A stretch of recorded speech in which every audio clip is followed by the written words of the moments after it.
So, for those who were here when last I was here, I mentioned this guy who was in prison, South Africa, by the name of...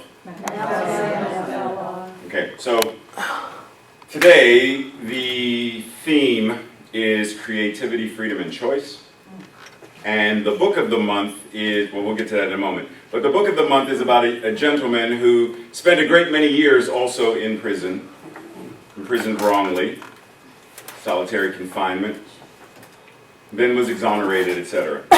We're going to talk about that in a little bit. But the idea that I want us to jump off with is this idea that we are invited to take great care of ourselves and our offspring. Now, when I say that, what do you think I mean? Because it's not as obvious as it may sound. So when I say, take great care of yourself and your offspring, what am I referring to? What do you think I'm referring to? And yes, this is one of those moments where audience participation is part of the... Come on. So what do you think I'm talking about? Parenting children. Parenting children. Ideas. Their health. Things you do creation too. Everyone.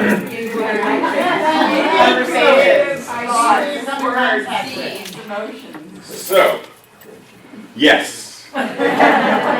Ultimately, it's all of that because one way, shape, or form, even those who said that it's actual parents and their children, even that physical demonstration of offspring, how we, the parents, think, how we, the parents, demonstrate self-care, how we, the parents, do what is in our highest and best affects the children.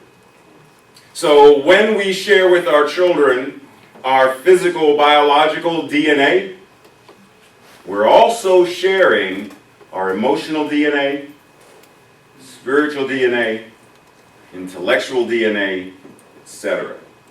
Many of the things that, how many people in here are parents?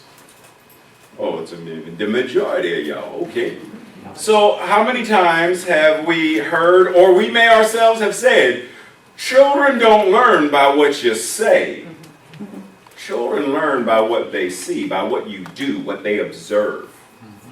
Because you can tell the child one thing, Johnny, we don't lie. Lying is bad. Go to your room, young man. 3 days later, ring, ring, ring, ring, ring, ring. Hello? Mom, it's the bill. I'm not here. Tell him I'm not. Go to your room, young lady. Hold on, I'm scolding my mother right now because she's just a hypocrite. So children learn more by what they observe. Yesterday, Tracy was having the house, the vents in the house, cleaned, and as what tends to happen, Tracy points this out. You know this happens often. The gentleman who was cleaning the house, his parents are from El Salvador, and I don't know how they got into the conversation about meditation, but somehow Tracy ended up pushing him off on me. If you want to know about meditation, you need to talk to my brother. Talk to him. So Danny and I got into a conversation about meditation. And somewhere in there, I reminded him that in order to do what he is doing in terms of cleaning the vents, he did not learn how to do it in one day, in 1 hour. May not have learned it in a week or a month. I would like to think that it took him a bit of time to learn how to do what he did. I would like to entertain that idea. I didn't ask, but I would like to think that. But he said, yeah, it took me a while. And if we think about anybody who has demonstrated skill, Dr. James, by any chance, did you get your doctorate in a weekend? No. It takes time and a lot of sweat and frustration and tears and work. Right? We know this. And yet, when we get into this thing called spirituality, we somehow expect to take one class, read one book, do one chakra cleansing. I'm going to lam dam ram yam ham sham om. Cleansing my chakras. Lam dam ram yam ham sham om. I'm good. Really? Really? Do we not understand that if you are going to cleanse your chakras, it's a lot like cleansing your body? There is no, I never have to bathe again. It doesn't work that way. That never again, because they will fall out after a while if we don't take care of them, right?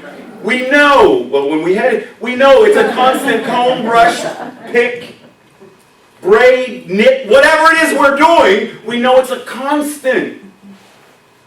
Why do we get into this thing and we somehow feel like we're going to reach the pinnacle of, I am finally at the top of the mountain and I never need to. You're going to have to come down off the mountain. Even Moses came back down. So this idea of, well, what does that mean then? What does it mean for us to really get involved in spiritual practice? So I'm going to read a couple of things and I want you to tell me what these things to you, what they have in common. By their fruit you will recognize them. Do people pick grapes from thorn bushes or figs from thistles? Even a young man is known by his actions, whether his conduct is pure and upright. So then, by their fruit you will recognize them. Make a tree good, and its fruit will be good. Make a tree bad, and its fruit will be bad. For a tree is known by its fruit. For each tree is known by its own fruit indeed. People do not gather figs from thorn bushes or grapes from brambles. But the fruit of the Spirit is love, joy, peace, patience, kindness, goodness, faithfulness. Show me your faith without deeds, and I will show you my faith by my deeds. Then God said, let the land sprout with vegetation, every sort of seed-bearing plant, and the trees that grow seed-bearing fruit. These seeds will then produce the kinds of plants and trees from which they came. And that is what happened. Everything happens according to law. That nothing ever merely happens. That there is no such thing as chance. That while there are various planes of cause and effect, the higher dominating the lower planes, still nothing ever entirely escapes the law. What do all of those share? What if you could come up with, one or two words, maybe three, might give you four. There's no more than four. What do they all? What do they share? What are we talking about today? Reap what you sow. Reap what you sow. Cultivate what you sow. Cultivate what you sow. Like creates like. Like creates like. Interconnectedness. Interconnectedness. So where does, if I'm not mistaken, one of the things that Kathy said, I don't know if it was in the invocation or in the meditation, but she mentioned this idea of form. Things being brought into form. What has to be the predecessor of form?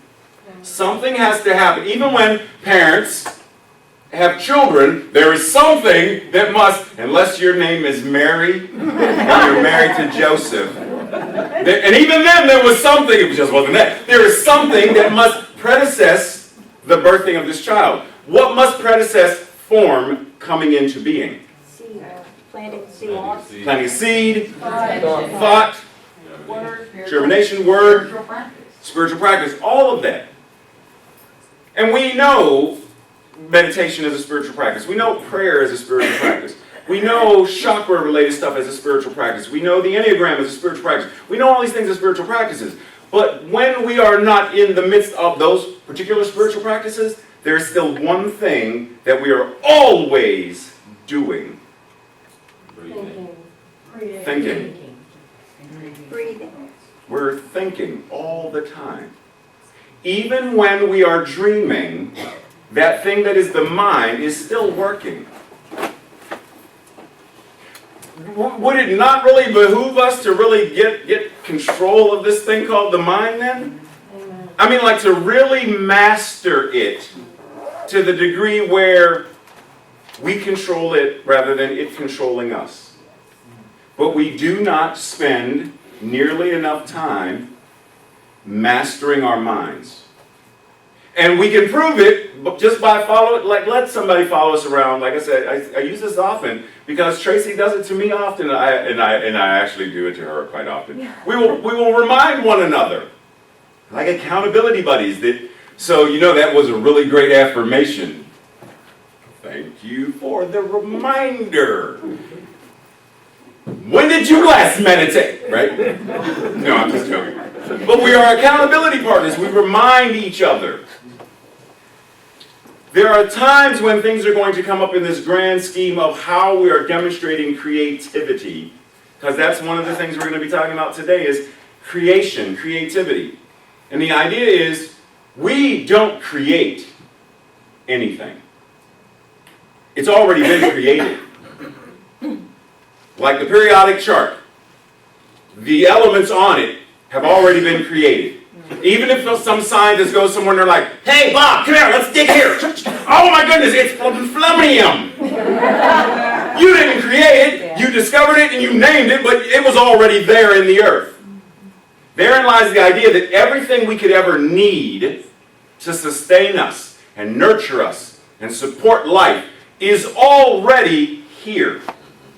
That's how I know that any disease, dis-ease, illness that is existing, the counter to it must already also exist. So whatever the disease is, the healing potential must also be there, or it wouldn't be there. But we focus on fighting illiteracy. And we fight and have the war on drugs, which becomes the war on the people who use, and rather than focusing on the healing of. So once we get to the idea that we're not the ones creating, that we are participating in the co-creation process, and the reason we are participating is because that thing which God is us. Because once again, there is nothing that is not God. The I am is all there is. How many times have I mentioned it before? God is a circle whose circumference is nowhere and whose center is everywhere. So that means right now, where each individual one of us sits, the center of creation, the center of love, the center of life, the center of this one mind is present. No one can live outside of that. Because then there's a circumference that somehow you can, get on the outer edge of. And you can't. God is all there is. And even if let's go back to my fundamental day. I won't pull out a tambourine or anything, but let's go back to my fundamentalist Christian days. So God created heaven and the earth and said it was good. Where in Genesis did God say, and so check this out. Oh, man. So I messed up and made one of the angels. And I know everything. So when I made Lucifer, I knew that Lucy was going to lose his mind and try to take over. But I made him anyway. And so even in the anthropomorphic idea of, we are made in the image and likeness of, all the fruits of the Spirit. The Spirit being God, the Holy Spirit. Fruits of the Spirit are, and you will know the tree by its fruits. So the tree being God, the fruits are, what did I say? Love, joy, peace, patience, kindness, goodness, faithfulness. And because we refer to that anthropomorphic deity as Father. God our Father. We are the children. So even in the anthropomorphic idea, we are the offspring of that. And if I share my mother and father's DNA, therefore I look like this because of them, then clearly my spiritual DNA, thank you very much, I heard it was, but my spiritual DNA clearly must be the same thing. But we don't create our lives based on that. We create our lives based upon happenstance. And the thing, remember what I read from the Kabbalion? I didn't tell you what it was from, but the Kabbalion said, everything happens according to law, that nothing ever merely happens. There is no such thing as chance. That implies randomness and roll of the dice. And if we are saying that God is all there is, then there has to be some form of divine order that is always in play. Now, we may not understand it. We may not recognize it. And clearly, if we don't understand why Our parents do what they do, no shade to them, but there are times when we as the children are like, I have no idea why she kirked off like that. All I did was came in the house 3 hours late. It's not like I came in a day late, it's just 3 hours. Oh, chill, Mom. We don't understand why some of our political leaders do what they do. We don't understand. We don't understand why we do. What? I don't know why I ate that 13th donut knowing I didn't need 13. I don't know why. We don't know how and why we do. So let go of but what we do is we try to make explanations for. We try to say, oh, it's serendipity. It's coincidental.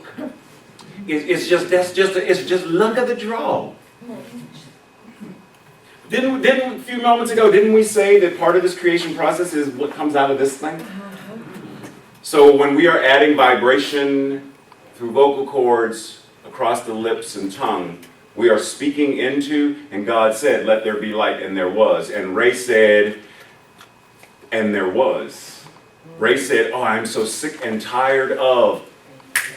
And there you go. Now you're sick. And you're tired. Go take it down. But we somehow want to be surprised when things like, how did I get the flu? How did? Well, let's rewind the tape and listen to everything you said for the last month. Yeah, right there. And there, and there, and there. Because also when we're not speaking it, well, once again, what precedes form? Thought. What precedes word? So even if we're not saying it, it's still rumbling around somewhere in here. And I say, point at the front, because I know it's not here. Mind is all there is. Consciousness is all there is. We don't have a soul in our body. Our body is in that which is the spirit and soul of all that is. So if we want to really, really start making changes in our lives, we've got to commit to creating new forms. And new forms in expression begin with new thought forms. If I want to see something different out here, then it has to start within. Now, so I mentioned, okay, so here we go. So Anthony Ray Hinton was poor and black when he was convicted of 2 murders he hadn't committed. For the next 3 decades, he was trapped in solitary confinement in a tiny cell on death row. Eventually, his case was taken up by the award-winning lawyer Brian Stevenson, who managed to have him exonerated, though it took 15 years for this to happen. How did Hinton cope with the mental and emotional torture of his situation and emerge full of compassion and forgiveness? The book that is written, The Sun Does Shine, How I Found Life and Freedom on Death Row by Anthony Ray Hinton with Laura Love Hardin, is a story of hope and the resilience of the human spirit. There's a whole bunch of us that can't sit in meditation for 3 minutes. The Kathy came up and said, we're going to meditate for 5, and people are like, oh Lord, 5 minutes? That's a long time.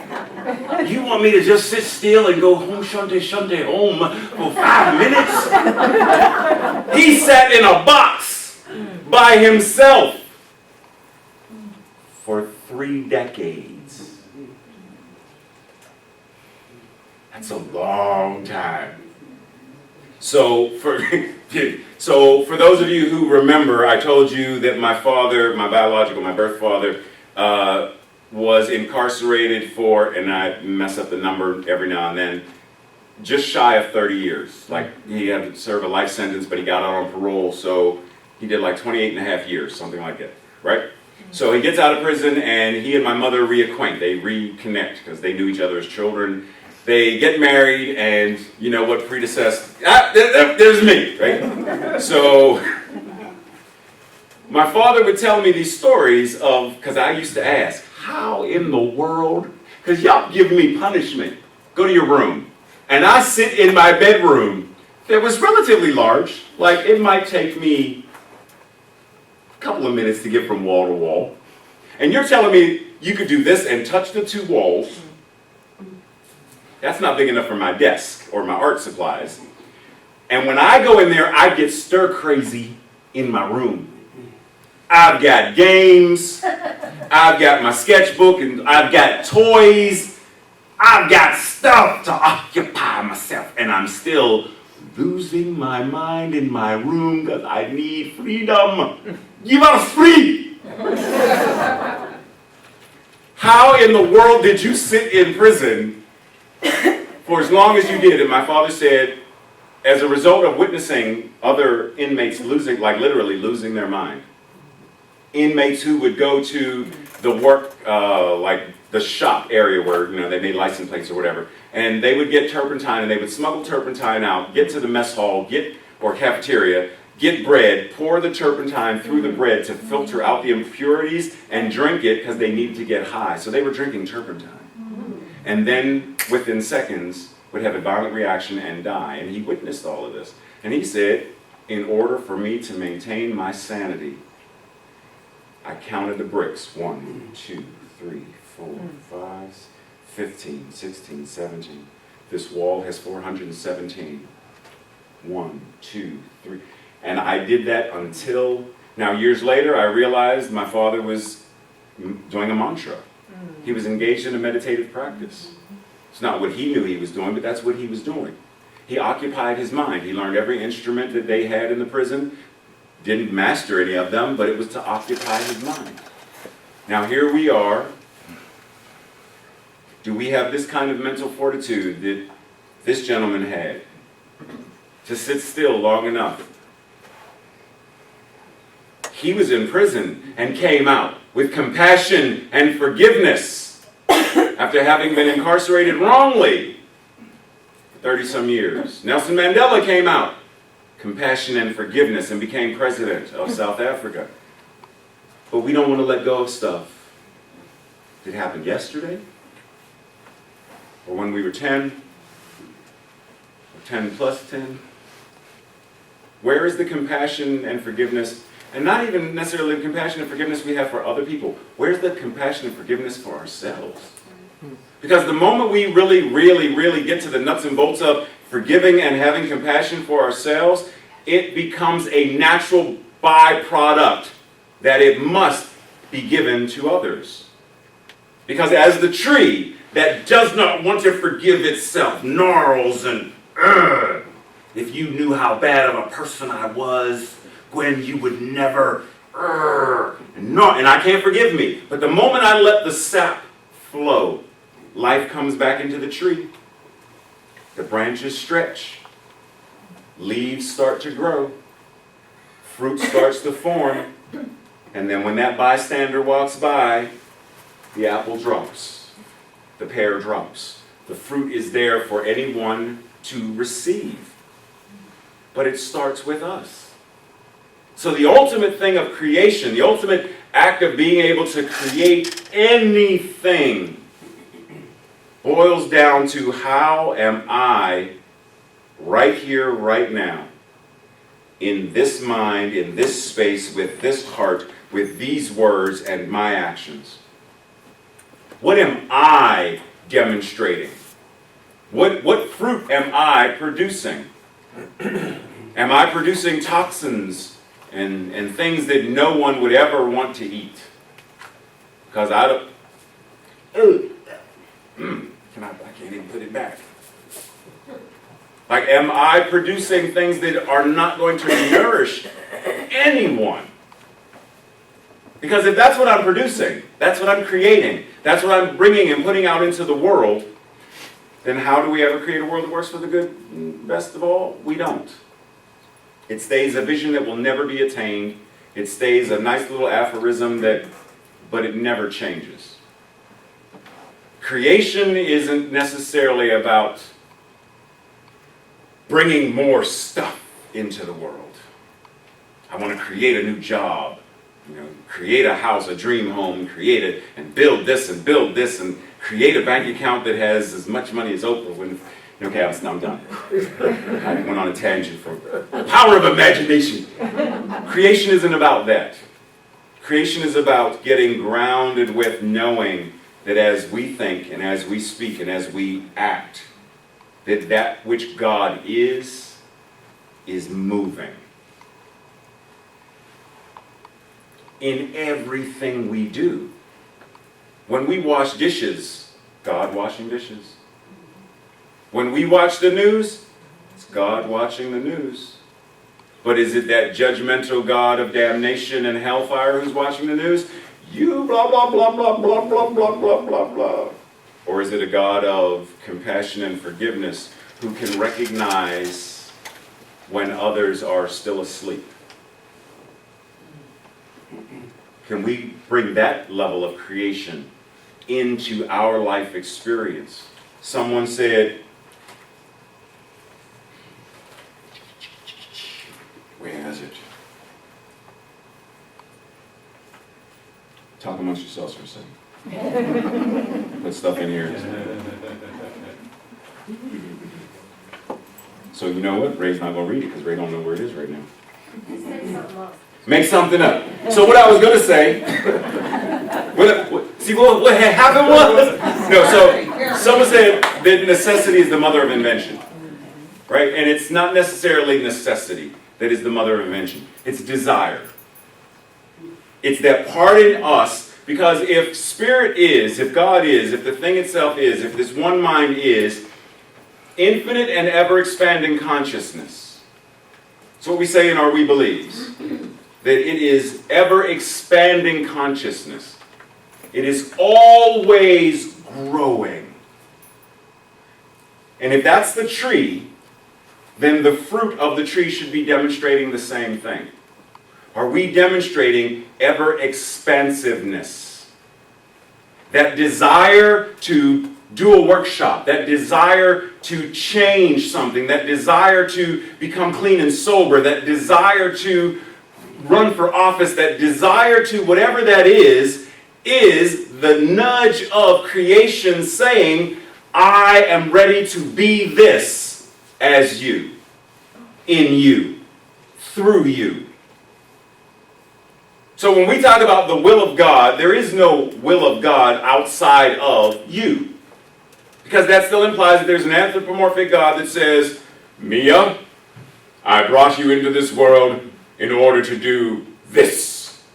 And by my accounts in the book, you are like, there is no anthropomorphic deity doing that. Made in the image and likeness. There is one mind, that mind is God's mind, that mind is infinite, it is powerful, it is wise, it is creation itself, and that mind is our mind right now. So when something comes up and we say, but I don't know if it's God's will, the real question is, I don't know if that's in my highest and best. I don't know if it's in the highest and best for all involved.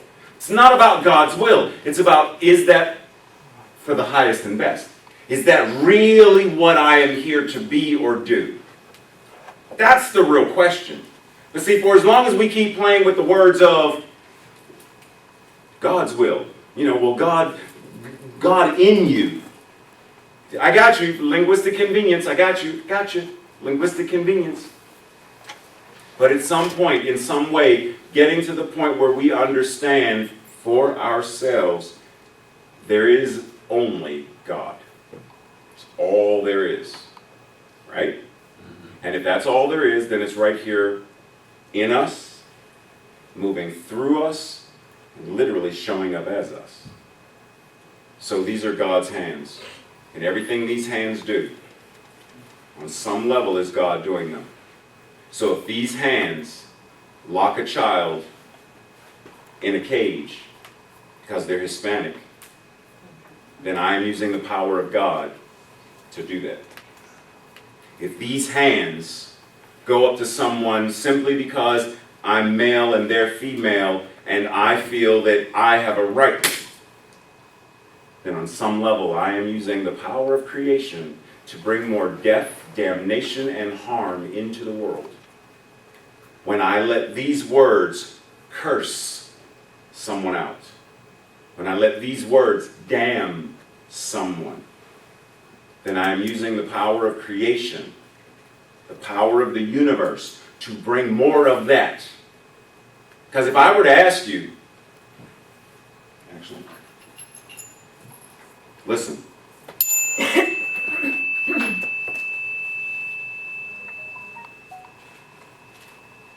Still hear it?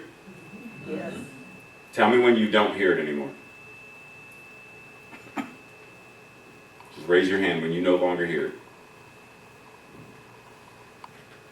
So I can still hear it.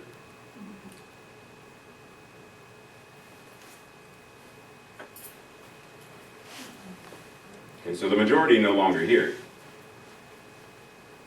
But the energy of it, is it still rippling? Yes. Is it still traveling? Yes. So when I say to someone, F you, I don't give a, even though the words have faded away, is the energy still rippling? Yes. Why did Maya Angelou say, when someone comes into my house, I do not let them use certain words, because words have energy. They cling to the wall, they sink into the carpet, they become part of the very fibers of my home, and I will not allow that energy to be in my home. So you mean that we can walk into a room that was empty and feel the energy? Because we have walked into a room and we're like, ooh, something happened here, I can feel it. We don't know what it was, but we can feel it. So that means someone who was in the room before us created that environment that we now walked into.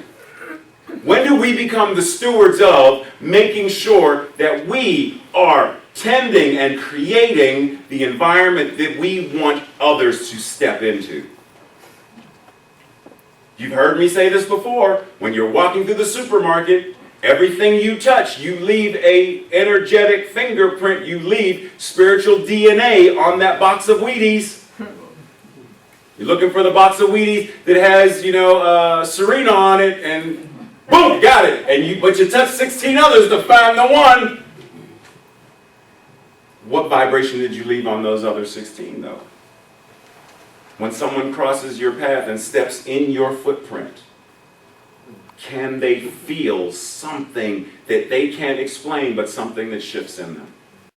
And we elevate that level of creativity so that we're not focusing on necessarily drawing a picture or painting a picture or sculpting a sculpture, but we are drawing a new life, painting a new scenery of life, and sculpting a new way of being in the world. Maybe that's what we're really being invited to create. But it all starts with us. Let's pray. Anchoring into this moment, simply surrendering to the breath. What I recognize is that I am not breathing myself, but that which God is breathing itself as me. And in knowing that God is breathing itself as me, Spirit is breathing itself as me, I need not be concerned with where the next breath will come from.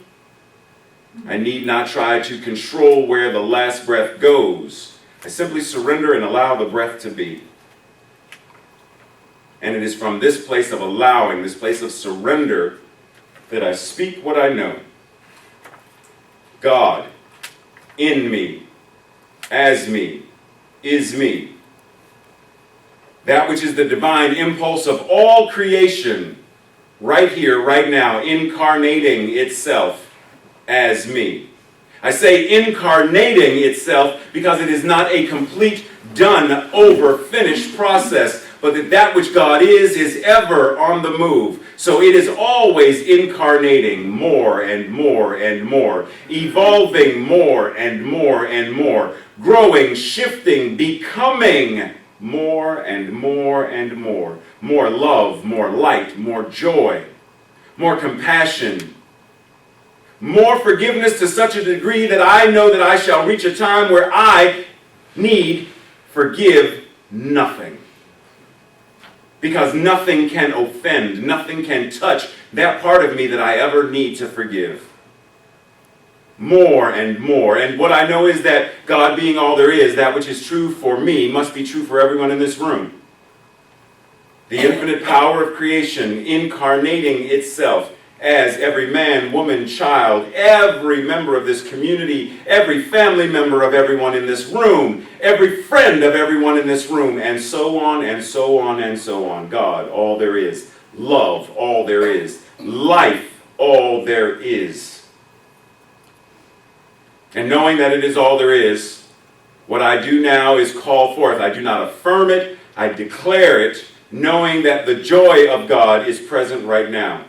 The peace of God is present right now. The infinite ability of God to bring stability back into creation is present right now. So anytime I look at discord in the world, I, through my awareness, am able to shift consciousness to restore harmony. Knowing that ultimately that which God is can never be brought to discord. So what I simply do is bring this form, this effect, this condition back into resonance with the truth of its being. And so I declare not only that this is true for myself, but I declare that it is true for all of us. It is true for everyone that is and is right now. All that God is. Everywhere that God is. Every when that God is. It's all good. It's all whole, it's all perfect, and it is all complete.